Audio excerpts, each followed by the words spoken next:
저희가 사진 하나 보여드리겠습니다. 지금 대한민국에서 무슨 일이 벌어지고 있는지 사진 하나 보시고 말씀 나눠보겠습니다. 저게 지금 애들이 점심 먹는 모습입니다. 학교 비정규직 관련 파업 때문에 전국 학교 비정규직 연대회의가 파업에 들어가면서 상당수 아이들이 점심을 주스 하나, 우유 하나, 빵 한 조각, 고구마 하나. 고구마 하나가 지금 점심입니다. 네. 어떻게 보셨습니까? 이게 뭐 파업도 할 수 있죠. 근데 애들 밥도 못 먹게 하고 파업하는 거에 대해서 좀 비판이 많거든요. 2010년 1월, 그러니까 이제 무상급식, 무상보육료, 무상급식 때 이제 어떻게 됐냐면 개정급식법이 시행이 돼가지고 소위 일반 케이터링 업체, 외주업체가 이제 못 들어가게 됐습니다. 그 다음에 이제 직영체제로 다 하는데 그때부터 우려되는 사항이 바로 저 장면인 게 그 당시 일반 이제 좌파들의 얘기는 뭐 아이들의 왜 케이터링 업체가 들어오면 안 되느냐? 아이들의 식사가 영예의 대상이 돼서는 안 된다. 그다음 식자재가 부실해질 수 있다. 그래서 전부 다 직원을 뽑아서 직영으로 해라라고 됐거든요. 그런데 사실은 일선학교에서 360일 가는데 밥 먹는 날은 150일밖에 안 됩니다. 이분들은 150일만 근무하는 것이겠죠. 그럼 어떤 문제가 발생하느냐면 아이들 식사의 질을 높이는 데 들어가야 될 돈이 급여로 들어가는 거 아닙니까? 어른들 주머니로 들어가는 불합리함이 애초부터 있었던 것이죠. 또 이분들이 들어오면 당연히 비정규직, 정규직 처우 개선을 요구할 겁니다. 그러니까 예견된 상황이었는데 저는 그 당시 이해를 못했던 것이 뭐냐면 큰 회사들도 다 케이터링 업체를 쓰지 않습니까? 그렇죠. 규모의 경제라는 게 있지 않습니까? 그 다음에 경쟁을 하지 않습니까? 그런데 영리활동, 케이터링 업체 영리활동을 악으로 치부하는 것이 옳은가?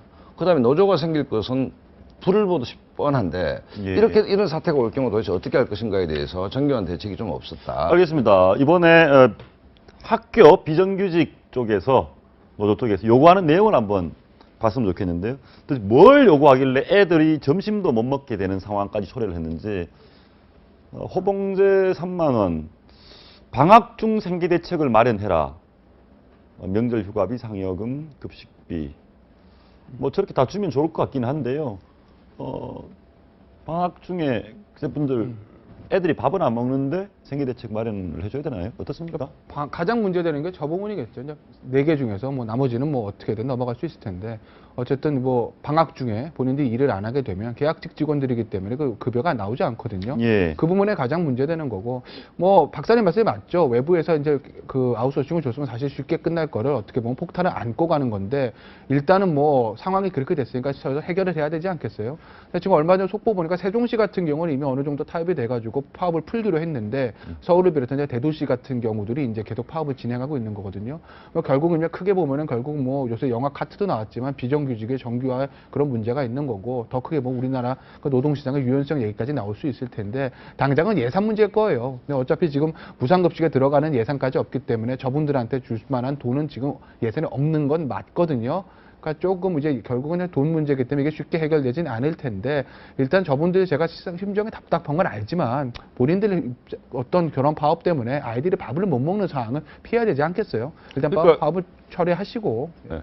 비정규직 문제, 정규직은 뭐 다 근데 그건 뭐 그렇다 치더라도 이제 아예 밥 문제, 무상급식 문제만 놓고 본다면 이런 사태를 얘기 못 했냐는 것이죠. 그러니까 아웃소싱을 하면 되는 거 아닙니까? 예. 그러니까 저분들의 안타까움은 있는 것이죠. 예. 하지만 최소한 학교급식 문제를 그러니까 무상급식을 한다 하더라도 학교의 재량에 맞게끔 학교의 특성에 맞게끔 하면 유연성이 있는 것인데 경직되게 법으로 직원을 고용해야 된다라고 못을 박으니까 그럼 이분들은 방학 동안 우리는 뭘 먹고 사느냐 문제가 당연히 나오는 거 아닙니까? 예. 그럼 저렇게 노조를 만들 수밖에 없는 것이고 투쟁할 수밖에 없는 것이고 그렇게 소중하다고 했던 아이들 밥이 벌모로 잡히는 결과가 아이들 소중한 밥이 벌모가 잡히는 거니까 벌모가 그러니까 선한 의도가 선한 결과를 낳지는 않는다는 것이죠. 예. 그렇기 때문에 단견이라고 보는 것이고 미국 같은 경우에는 제가 공부를 해보니까 전부 도시락을 싸서 갑니다. 예. 유럽 같은 경우에는 바우처제에서 카드를 줘서 영세민들한테 그러니까 밥 먹는 것과 학용품 사는 문제는 크레딧 카드로 해결하도록 합니다. 여러 가지 케이스가 있는데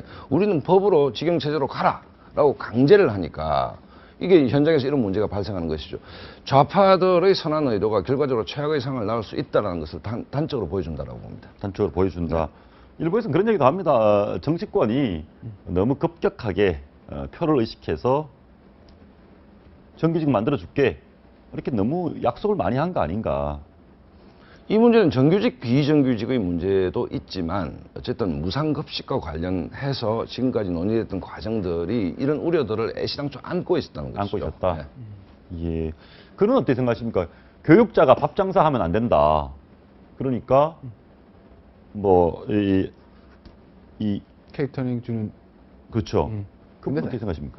아니, 그건 사실 밥장사라고 볼 수는 없는 것이 누가 하든지 간에 사실은 뭐 그게 저 비정규직 저분들을 직영 제자를 하든 아니면 케이터링 업체를 주든 간에 어떻게든 교육료에 대해서 돈이 나가는 건 사실이에요. 예. 어찌됐건 간에 써야 되는 예산인데 그걸 가지고 케이터링 업체한테 외부 외주를 줬다고 해가지고 밥장사를 한다고 볼 수는 없죠. 저게 사실 남는 부분은 아니거든요. 왜 예산 받아가지고 그 빠듯한 예산 안에서 급식비 쓰는 건데 뭐 교육자가 밥장사 한다고 그러면 학교에서 케이터링 업체한테 예를 들어서 뭐 예산 1,000만 원 받아가지고 900만 원에 케이터링 업체 주고 100만 원 남겨 먹으면 그런 얘기 들을 수 있지만 지금 따뜻한 예산으로 그렇게 할 수 있는 부분은 아니거든요. 그거를 케이터링 업체 준다고 해서 밥장사라고 매도할 수 있는 부분은 아니고 조금 우리가 이제 지혜를 발휘해야 될 텐데 무상급식 전반적으로 그러니까 울산 같은 경우에 보니까 무상급식 자체도 그 학부모가 선택해서 한다고 하거든요. 그럼 한 40% 정도만 그 무상급식하고 나머지는 이제 본인 부담으로 하는 것 같은데 사실 그런 데서 예산을 절감하게 되면 아이들 교육의 질도 올라가고 저런 분들의 어떤 생계 문제도 해결할 수 있는 것이거든요. 그러니까 조금 전체 판 전체를 좀 한번 바꿔보는 게 두 가지가 있는 게 예. 우리 채널의 지하식당 저도 이용합니다. 여기도 아마 외주를 주고 있는 걸로 알고 예, 있지만 외주 주고 있습니다. 저희 이걸 직영을 하는 부담들은 정규직화의 문제 여러 가지 부담들을 안고 있기 때문에 그렇게 하는 거 아닙니까? 음식 질도 예. 높은 것이고 또 하나는 뭐냐면 직영했다 해서 이런 논란이 없냐.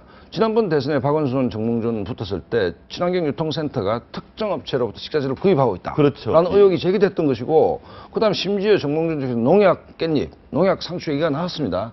그러면 식자재를 구입하는 과정이 투명한가에 대한 의혹도 있는 것이죠. 그렇게 따지면 물고 들어가는 거기 때문에 결론은 뭐냐면 최소한 아이들 밥 먹는 문제만 학교 좀 자율적으로 했으면 좋겠다. 학교 자율- 이걸 법으로 강제할 일은 아니다. 학교의 특징이 있는 거고 농촌 도시의 특징도 있는 것이고 그렇지 않습니까? 그렇죠. 예. 알겠습니다. 아무튼 아이들 점심은 제대로 좀 먹게 해야 될 것 같습니다. 오늘 말씀 고맙습니다. 네.